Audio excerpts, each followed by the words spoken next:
Hello. I'm answering a question that was posted by David W., who is finally a man weighs in.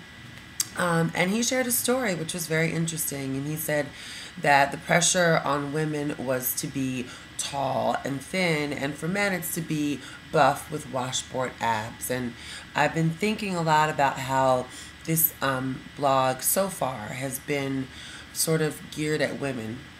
Makes sense. I'm a woman, and the pressures and body image issues for women are quite obvious, but for men they're less. So I thank you, David, for sharing your story.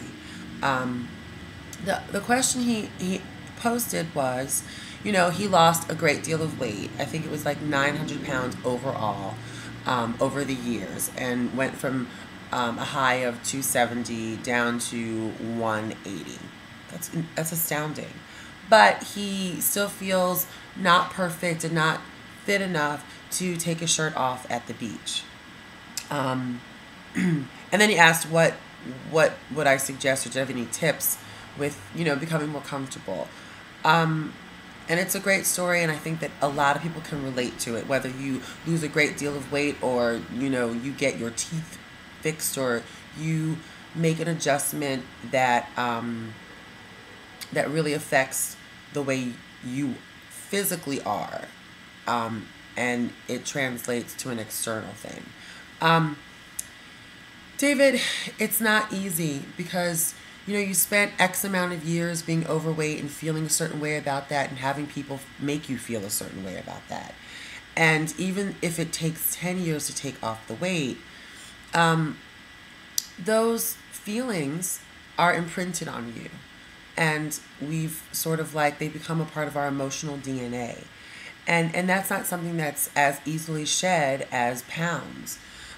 So you would expect that you would still feel like that heavy person, even though you are a slimmer person. I think it's sort of almost like, the body dysmorphia that maybe an anorexic might feel.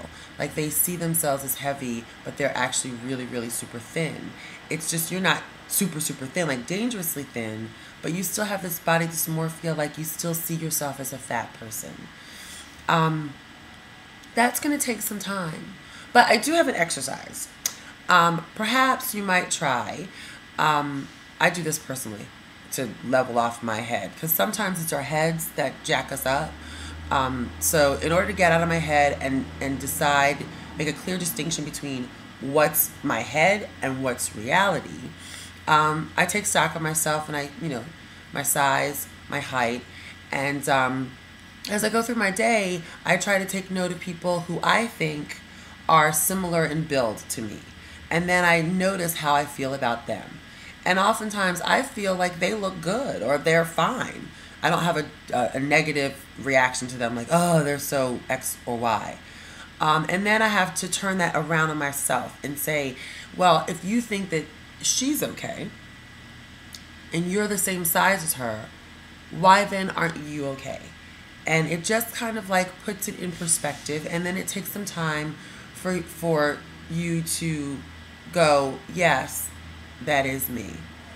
I think another thing about people who've had drastic body changes is it takes some time to get used to yourself and to own it. Like for years, you owned being heavier, and that was your identity, and your whole 10x, however many years it took you to get down to 180 pounds, that was your identity.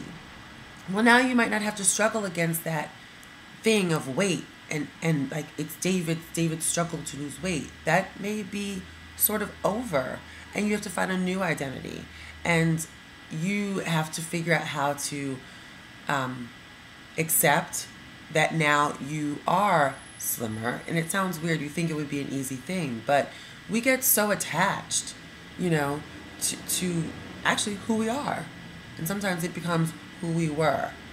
We have to move forward from that.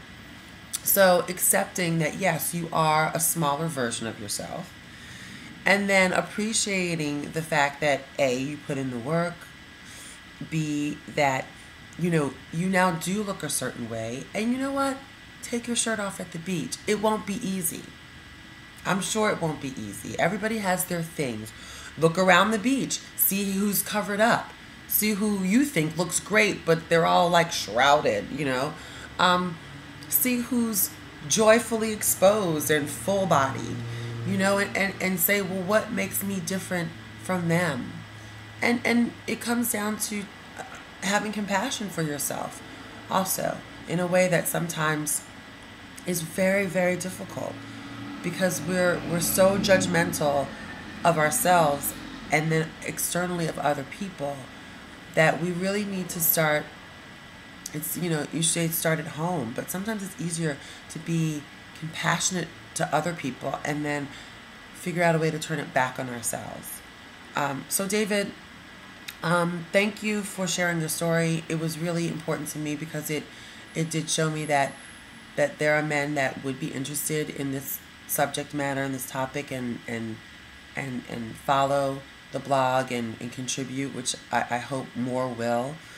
And also, I hope this ends up being a space for you to get information, share your thoughts, and support other people, so that we don't have to feel this way, any of us. And that's my main purpose for creating this forum, is that we have a safe, honest space to share. I'll see you soon. Thank you.